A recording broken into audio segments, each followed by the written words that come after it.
Morning student, welcome to biology class.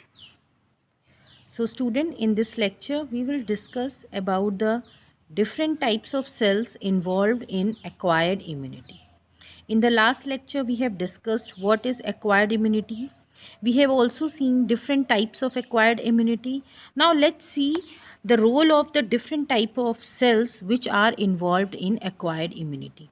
So basically there are two types of cells which are present in acquired immunity, and that is B cells, or you can say B lymphocytes, and the other is T cells, that means T lymphocytes.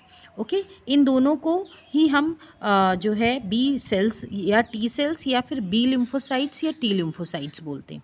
Okay now बेटा we have seen that primary और secondary response के बारे में जो हमने पढ़ा था, the primary and secondary immune responses. So these responses they are carried out with the help of these two cells. ये दो सेल्स हेल्प करते हैं प्राइमरी और सेकेंडरी रिस्पॉन्स को पहचानने में. Now first let's see about the B cells. Now B cells जो हैं they produce an army of proteins in response to pathogen. Okay, they are the main cells which produce antibodies. हम ये कह सकते हैं army of proteins यहाँ पे किसके लिए यूज़ हुआ है, antibodies के लिए यूज़ हुआ है, जो कि produce होते हैं in response to pathogen into our blood to fight with them. Okay, so these B cells they develop in the bone marrow, and these cells are activated on their encounter with foreign agents. जैसे ही micro organism या pathogen pathogen जैसे ही हमारी body पे attack करता है, ये cell activate हो जाते हैं, and these foreign particles they act as foreign markers.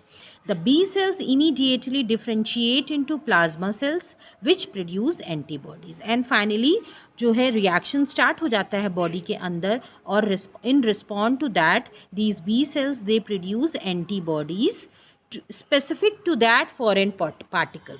ठीक है, इसका मतलब क्या हुआ, जो भी फॉरेन पार्टिकल होगा, इट्स नॉट दैट कि किसी भी तरह की वो एंटीबॉडीज़ प्रोड्यूस कर रहे हैं.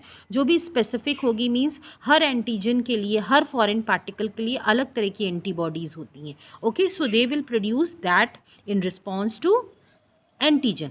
These antibodies attach to the surface of the antigen foreign agent. Okay, now how they work. ये जो एंटीबॉडीज़ होती हैं ये अटैच हो जाती हैं उस एंटीजन या फॉरेन सब्सटेंस पे. फिर these antibodies detect any antigen in the body, और फिर उसको वो डिटेक्ट करती हैं, वो पहचानती हैं.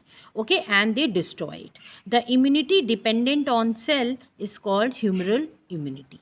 ओके, और इस तरह की इम्यूनिटी को हम बोलते हैं ह्यूमरल इम्यूनिटी भी. Okay, now let's see about the second type of cells, that is T cells. Now T cells जो होते हैं बेटा, T cells they themselves don't secrete antibodies. ये खुद कोई एंटीबॉडी नहीं सिक्रीट करते हैं, but they help B cells to produce them.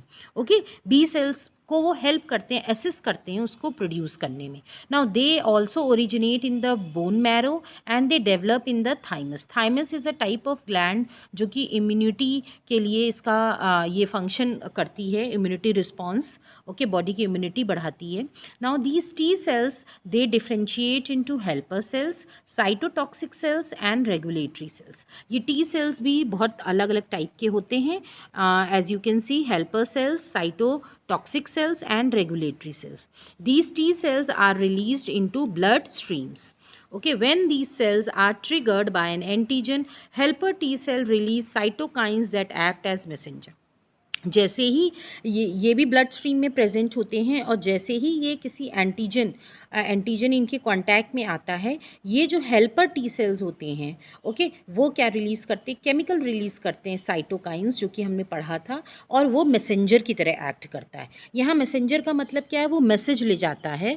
The cytokine initiate differentiation of B cells into plasma cell. और ये साइटोकाइंस जो है ये अभी हमने पढ़ा था कि टी सेल्स हेल्प करते हैं एंटीबॉडीज़ बनाने में. तो ये जो साइटोकाइन रिलीज़ हुआ वो हेल्प करेगा differentiation of B cells into plasma cells, जो कि फाइनली क्या बनाएंगे, एंटीबॉडीज़ बनाएंगे. The cytotoxic T cells kills the cancer cells. Cytotoxic T cells का क्या फंक्शन है, जो भी कैंसेरियस सेल्स होते हैं इनको ये किल कर देते हैं. रेगुलेटरी टी सेल्स दे रेगुलेट इम्यून रिस्पॉन्सेस. और जो रेगुलेटरी टी सेल्स होते हैं they help in regulating the immune responses. So student, this is all about the different type of cells present, or different type of cells involved in acquired immunity. Now this is all student. Thank you everybody.